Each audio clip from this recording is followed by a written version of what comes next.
কথায় আছে না, অনভ্যাসে বিদ্যানাশ। আমার অবস্থাটাও কিন্তু ঠিক একই হয়েছে। অনেক দিন যেহেতু কাজ করা আমার বন্ধ ছিল, এখন আমার কাজ করতে এসে ঠিক আলসেমি লাগছে, মনে হচ্ছে কাজটা একদম নতুন নতুন। প্রথম দিন তো এসে যে অর্ডারটা নিয়েছে ওই কাজটা করতে আমার অনেক কষ্ট হয়ে গিয়েছিল, কিন্তু এখন আস্তে আস্তে সব ঠিক হয়ে যাচ্ছেন।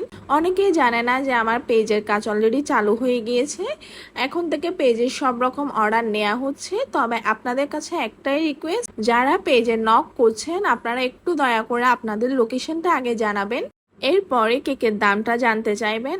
অনেকে আসছে যাদেরকে বলছি লোকেশনটা বলেন, ওনারা আসলে লোকেশনটা বলতে চাই না, শুধু দামটা জানতে চায়। এটাতে আমরা বুঝতে পারি যে আপনারা এক একটা পেজে গিয়ে শুধু প্রাইসটা কিরকম হতে পারে ওই আন্দাজটাই নেন, কিন্তু আপনারা কেক অর্ডার করবেন না। তো এই কারণে গিয়ে কিন্তু আমি ওইসব মেসেজের কোনো রিপ্লাই করে থাকি না। এজন্য আপনার লোকেশনটা বলবেন। আমার লোকেশন হচ্ছে চট্টগ্রামের মধ্যে। সিটির বাইরে যদি কেউ কেক নিতে চায় সেক্ষেত্রে কিন্তু ডেলিভারি চার্জটা অনেক বেশি হয়ে যায়। এ কারণে আমি চেষ্টা করি সিটির বাইরে 2 পাউন্ডের উপর কেক হলে সেগুলোই দেওয়ার। 1 পাউন্ডের কেক সিটির বাইরে যদি আপনি প্রাইস বেশি দিয়ে নিতে চান, মানে ডেলিভারি চার্জটা বেশি দিয়ে নিতে চান, সেক্ষেত্রে কিন্তু আমার দিতে কোনোই সমস্যা নাই, সেটা আপনার উপরেই ডিপেন্ড করে।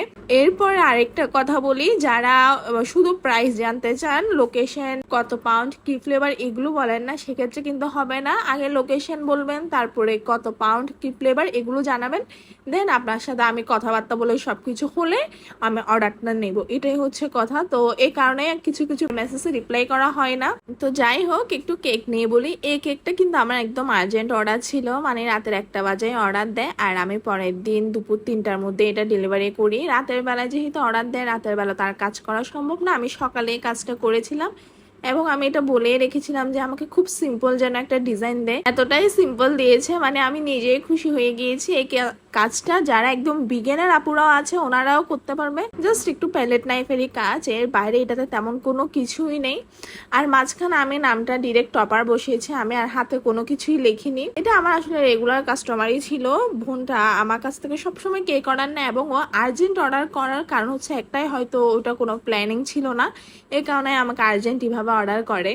পেজের কাজ কিন্তু অলরেডি চলছে। যারা অর্ডার করতে চান পেজ ইনবক্স করবেন অথবা হোয়াটসঅ্যাপ করবেন, এবং আপনারা চেষ্টা করবেন 2-1 দিন হাতে সময় নিয়েই অর্ডার করার। আর্জেন্ট অর্ডারের ক্ষেত্রে আসলে ভালোভাবে কাজ করা যায় না বা করতেও পারি না। যাই হোক, এটাই ছিল আমার পুরোপুরি কেকের ডিজাইন। আপনারা অবশ্যই জানাবেন কেকটা দেখতে কেমন লেগেছে। Thank you.